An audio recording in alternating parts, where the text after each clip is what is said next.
on the island where everyone wants to go,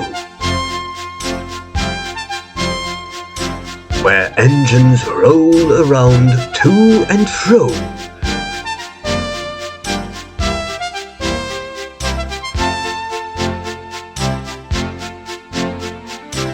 The island full of mystery, so let's make our own way.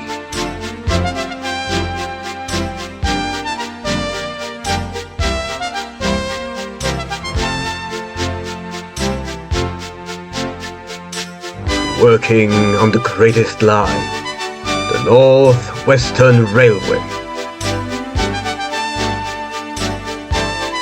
All the goods are managed with the utmost care. Take your cameras out. It's fine to look and stare. 'Cause look over there. The Sudrian engines are here. Welcome on the island of Sodor. The summer season was coming to an end, and now the need for extra engines had ceased. Any spare engine was returned to their rightful railways. The engines carried on, and so did Spencer. Spencer had arrived on the island during the summertime after a rail tour in Bristol, and after he reunited with his siblings across the United Kingdom. Leaving his brothers across the pond for a later trip, he'd already proved that he had changed his ways since his previous stunt on the island. However, Gordon remained unsure of this. A faint hint of suspicion lingered within his smokebox. Hey, Toby? Where did you put the mineral trucks? Thomas asked. Oh, I left them at Farquhar on the siding closest to the station. Toby replied. I was just at Farquhar, and there weren't any mineral trucks to be seen. Strange. Maybe Percy took them? However, Percy didn't take them, and Toby had dropped them off in the morning. Someone was stealing the trucks. No one knew who, but it was predicted by authorities that it was stolen by a locomotive. Gordon instantly threw buffers. Spencer, where were you when the trucks went missing? He asked, anger hitting his eyes. I was at Kelstrop Road with some containers I collected from Vicarstown, He explained. I can confirm that. I occasionally take the container train down there. Henry added. Where does the train come from before it comes to Vicarstown, Spencer? Gordon asked, ignoring Henry's testimony. Haysham Port. Spencer answered. They often bring important general goods to Sodor. Gordon remained wary as Spencer left for goods train to Crosby. Later, when Spencer was sent to take a tourist train at Tidmouth down to Maron, where he saw Toby. Ah, hello, Toby. How has Farquhar been treating you? Decently, I suppose.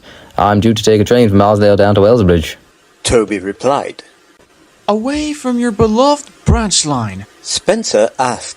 Yes, well, I'm due to take a train down to the Brendan branch in a few weeks, so this won't become a one-off job. I have noticed how you're facing away from the Little Western. When you said you were heading to Arsdale. So you do. I was waiting until you noticed that. I was due to take the train, but the consist was nowhere to be seen. Interesting. Spencer replied with a slight smirk. Say, have you seen the mineral train anywhere? I don't think so. But don't worry, Toby. If I see a granite train, I'll let you know. Understood. Thank you, Spencer. Thanked Toby. Although, considering I said I was heading to Arsdale for a mineral train, you should assume I was talking about a ballast train. However, you assumed I was talking about granite. Toby said before he puffed away.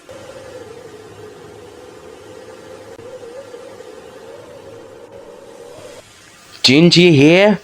A granite train has been stolen from Arsdale. Donald said that night in the shed. And Edward crashed on the Fern Bridge after I ran out of water, and he took my train for me. Why would you force your load on him? Gordon burst out. Hell, why are you even here and not under your Unova-stone shed? Gordon, Henry interrupted. calm down. I will not calm down. I was at Crovan's Gate today and saw Edward being hauled in. He looked terrible. He was heavily damaged, mumbled Toby. See? You killed Edward! Gordon shouted. Gordon, calm down. Don't say things like that. Edward will be okay. Crovan's Gate is the best workshop on this island. No doubt Edward will be alright. Donald soothed. The engines tried to alleviate Gordon, but it was no use. For a few months prior, the Fenland Bridge was given a weight limit due to its weakness, which wasn't an issue unless large freight trains needed to cross the marsh. As only one track was stable enough, whilst the other was under repair, the police determined that a heavy engine or load must have been placed on the bridge for a while. This had to be done while the workmen were away, leaving confusion and delay to befall on the Brendam branch line. At the same time, the container train contacts, delivering trains of containers from Haitian Port to Vickerstown Station and, furthermore, Gelsthorpe Road, had been terminated after it was discovered that thieves had been nicking off small quantities of goods for nearly all summer. Gordon and the rest of the railway were really impacted. Gordon was at Wellsworth, waiting for a train of equipment, pulled by Douglas, down to the Fens Bridge for repairs. Afterwards, Gordon set off for the hill. Come on, Gordon. His driver shouted, You can do it. while Gordon hauled the local train up the hill. Not the express, which was being taken by Henry. Just up to Gelsthorpe. Then you can stop. Gordon groaned. His side rod squeaked unhealthily. Then he saw a silver streak of a streamlined boiler sparkling in the sun, but too fast for Gordon to notice. I'll call a banker and Mara. Don't you worry, Gordon. Gordon didn't take that well. In fact, he started to work his pistons as hard as he could. He hadn't stopped, yet meaning he could still continue his traction. He pulled himself up the hill and saw an engine at Maron Station. He was blinded by anger and focused on getting down the hill. Gordon, what the hell are you doing? His driver yelled, muffled in the wind. My top speed is 33 miles per hour. Spencer's top speed is the same as Mallard's. If I can just... Gordon's statement and statistics were cut short as his driver pulled the brakes. But at that point, they had already passed Calthorpe's road. Charles, you absolute bastard! Oh! Then, Gordon felt pain coming from his wheels. His wheel tire was now creating friction between it and the tracks. His wheels didn't move, instead was dissolving into the rails, engulfed in shooting flames. Gordon screamed in a pained, masculine roar. His face now winced and his wheel beams now obliterated.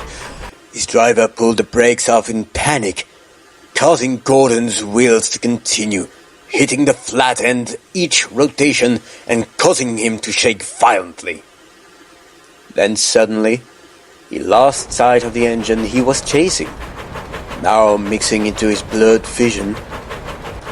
He then derailed. He has fallen on one side and kept going by pure momentum. His wheels kept spinning, fast at that, superspeeding the danger of a chainsaw. His wheels were rotating at the speed of 110 miles per hour, faster than he had ever gone before. However, that wasn't accounting for his weight. The aftermath was devastating. The rails down through Crovan's Gate were damaged, and so was Gordon. His piston rods were snapped. His pistons were essentially shovels. His wheels were flattened on one side. Like Blue Peter, he had broken a speed record. For himself, at least. But the cost of this achievement, along with other factors, were unbearable for the railway. Spencer took over Gordon's runs and a spare diesel was brought over to help out occasionally. The Soto Trust funded Gordon's restoration, but the papers took the crash as a marketing. They used obnoxious and misleading titles and subtitles, and always made sure to mention the human injuries on the passenger train that Gordon was pulling. Gordon! Gordon jolted from his sleep. Spencer? Oh, what the hell are you doing? I know you think that I'm the culprit for all of this. It's obvious. And it's true. You're a saboteur. I knew plenty of them from the Second World War, and you fit the description. Gordon, I stopped that moron to help you get a banker. You rushed by me too fast to notice. No, you didn't! I saw you running down... running down the line at horrendous speeds! You were stealing rolling stock! Gordon, I can't prove anything to you. And you don't have to! I know you're the monster who is doing all this! You're worse than the diesels on the other railway, and they're absolute beasts! Gordon shouted. Spencer thought it best to stay as silent as he could. You know Sir Topham Hatt, the savior of steam. He was a genius. He found out schemes with such ease. He will find yours. 'Cause there's been a thief running down our rails for ages, and it was you the whole damn time. You're as dirty as the diesels! Gordon yelled viciously. You made Edward crash, and Edward would never crash, he continued. Spencer's eyes started to burn in anger. Then, after staying silent for a long time, he bursted out. You're right. I am the saboteur, and so are various railwaymen across Sodor. How do you think that the thief was untouched by railway staff? Gordon wasn't shocked. He was angry. So you are a monster, you idiot! This is how Duck felt. Gordon mumbled under his breath. Furthermore, I knew exactly where the container contractor low comes from. I usually nick off small amounts. You sound like Star Strider there, Gordon wished. I thought I could use that interaction to pin the blame on him. But he tricked me. And so, I tampered with the bridge to give away beneath him. Gordon then looked around, searching for Edward. It had only just occurred to him that Edward should probably be in the works with him. But he wasn't.